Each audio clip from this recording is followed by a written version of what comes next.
Hi குட்டீஸ். இன்னைக்கு நம்ம பார்க்க போற கதை எல்லாம் நன்மைக்கே. ஒரு ஒரு சமயம் வந்து கிருஷ்ணதேவராயரும் அவரோட மந்திரிகளும் வந்து வேட்டையாடணும் அப்படின்னு சொல்லிட்டு வேட்டைக்காக தயாரானாங்க. அப்படி போயிட்டு இருக்கும்போது எதிர்பாராத விதமா வந்து மன்னரோட கையில வந்து வாள் ஒண்ணு பட்டு அவருக்கு ரத்தம் வந்துருச்சு. அதனால அமைச்சர்கள் எல்லாமே வந்து சேர்ந்து அரசருக்கு வந்து உதவினாங்க. அப்போ வந்து தெனாலிராமன் மட்டும் எல்லாம் நன்மைக்கே அப்படின்னு சொல்லி சொல்றாரு. அத கேட்ட உடனே அரசருக்கு வந்து ரொம்ப கோவம் அதிகமா வந்துருது. ஏன்னா, அவரு வந்து வலியில கஷ்டப்பட்டுட்டு இருக்காரு இல்லையா? அப்போ வந்து தெனாலிராமன் எல்லாம் நன்மைக்குன்னு சொல்றாரு. அவரு ஏன் அப்படி சொல்றாருன்னு பார்ப்போம். அத பார்த்துட்டு அ ரொம்ப கோவப்பட்டு என்ன சொல்லிடுறாரு மன்னர்னா, தெனாலிராமன வந்து சிறையில அடைக்கணும்னு சொல்லி அமைச்சர்களுக்கெல்லாம் உத்தரவு போட்டுடுறாரு. அதனால அப்பவும் வந்து அவரு எல்லாம் நடப்பதெல்லாம் நன்மைக்கே அப்படின்னு சொல்லிட்டு சிறைச்சாலைய நோக்கி அவர் போயிடுறார். அப்புறம் கொஞ்ச நேரம் கழிச்சு வந்து மன்னர் வந்து அவரோட படைகளோட சேர்ந்து வேட்டையாடுறதுக்கு காட்டுக்கு போறாரு. அப்ப காட்டுக்கு போறப்போ ஒரு விலங்கு கூட அங்க இல்ல. அதனால அ ம எல்லா விலங்குங்க இருக்கும்னு தேடி தேடி பார்த்து ரொம்ப களைச்சு போயி அமைச்சர்கள் எல்லாமே வந்து மரத்தடியில உட்கார்ந்து தூங்கிடுறாங்க.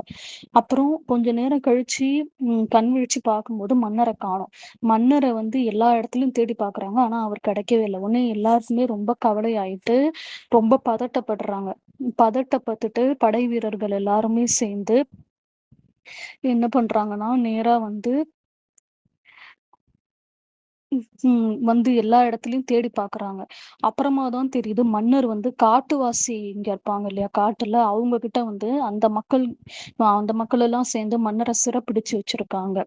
அவங்க வந்து மன்னர வந்து பலியிடணும் அப்படின்னு சொல்லி முடிவெடுத்திருக்காங்க.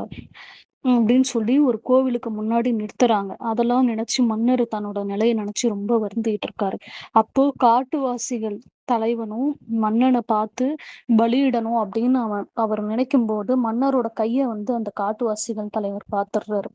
பார்த்த உடனே அவரோட கையில காயம் இருக்கு இல்லையா? அதனால காட்டுவாசி வந்து அரசனோட கைய வந்து சுட்டிக்காட்டி, இந்த மாரி வந்து நம்ம வந்து இவர வந்து நம்ம பலி குடுக்கக்கூடாது. ஏன்னா வந்து தூய்மையா இருக்கணும் பார்க்கறதுக்கு. அப்பதான் வந்து நம்ம வந்து இறைவனுக்கு வந்து படைக்க முடியும் அப்படின்னு சொன்னதும் மன்னருக்கு ரொம்ப ஆச்சரியமாயிடுச்சு. அதனால இவர் கையில வெட்டுக்காயம் இருக்கு. அதனால இவர வந்து நம்ம வந்து இது பண்ணக்கூடாது, பலியிடக்கூடாது அப்படின்னு சொல்லிட்டு நம்ம வந்து கடவுளோட சாபத்துக்கு வந்து ஆளாயிடுவோம் அப்படின்னு சொல்லி மன்னர் அனுப்பி வச்சுடுறாங்க. மன்னர் வந்து இத பத்தி வர வழியிலலாம் யோசிச்சுட்டு வராரு. தெனாலிராமன் சொன்னது வந்து அவருக்கு ஞாபகம் வருது. அதனால மன்னர் உடனே என்ன பண்றாருன்னா, தெனாலிராமன் இருக்க சிறைச்சாலைக்கு போயிட்டு, ஆ ஆ சிறைச்சாலைக்கு போயிட்டு நடந்த எல்லாத்தையும் சொல்றாரு. இந்த மாரி காட்டுவாசி மக்கள் வந்து அவர வந்து அடைச்சு வச்சது, அவர வந்து ஒரு இடத்துல கட்டி வச்சது, கோவில்ல வந்து பலியிடணும்னு நெனச்சது. அதுக்கப்புறம் அவர் கையில இருக்க காயத்த பாத்துட்டு, இல்ல தூய்மையானவங்களா இருக்கணும். அ எந்த காயமும் இல்லாம தூய்மையானவங்களா இருக்கவங்கள தான் நாங்க வந்து பலியிடுவோம் அப்படின்னு சொன்னது எல்லாத்தையும் இந்த கதை எல்லாத்தையும் சொன்னோனே தெனாலி கேட்டுட்டு, "எல்லாம் நன்மைக்கே" அப்படின்னு சொல்லிட்டு, "நல்ல வேளை என்ன சிறையில அடைச்சதுக்கு ரொம்ப நன்றி" அப்படின்னு சொல்லிட்டு சொல்றாரு. ஏன்னா, "நீங்க என்ன சிறையில அடைக்கலன்னா, என்னதான் அவங்க வந்து பலியிட்டுருப்பாங்க" அப்படின்னு சொல்லி நன்றி சொல்றாரு. உடனே மன்னர் வந்து தெனாலிராமன பாராட்டி பரிசுகள் எல்லாமே வழங்குறாரு. அதுதான் இன்னைக்கான கதை. இந்த கதைய வந்து பார்த்துட்டு உங்களோட கருத்துக்கள சொல்லுங்க. Like, share, comment and subscribe my YouTube channel. நன்றி. இந்த கதைய உங்களுக்கு தெரிஞ்சவங்களுக்கு எல்லாருக்கும் ஷேர் பண்ணுங்க.